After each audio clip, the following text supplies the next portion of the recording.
সরকার কিন্তু জনগণের উপকার করেছে এবং করে বলেই এই 10 বছর 11 বছর 3বার আপনার 4বার এই নির্বাচনে জয়ী হয়েছে। তো সেই প্রেক্ষিতে আমি বলবো যে যদি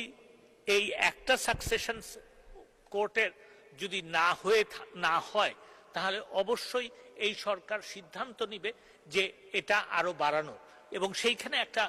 যেই আইনি একটু জটিলতা আছে সেটা রিমুভ করার চেষ্টাও আমরা করব, যাতে মানুষ, মাননীয় প্রধানমন্ত্রী বলেছেন ওয়ান স্টপ সার্ভিস, সেই ওয়ান স্টপ সার্ভিস যেন মানুষ পায় সেটার চেষ্টা করা হচ্ছে। দ্বিতীয় প্রশ্ন যিনি যেটা করেছেন, প্রথম কথা হচ্ছে যেটা ওনার আমার মনে হয় অনুধাবন করা উচিত যে বিচার বিভাগ স্বাধীন।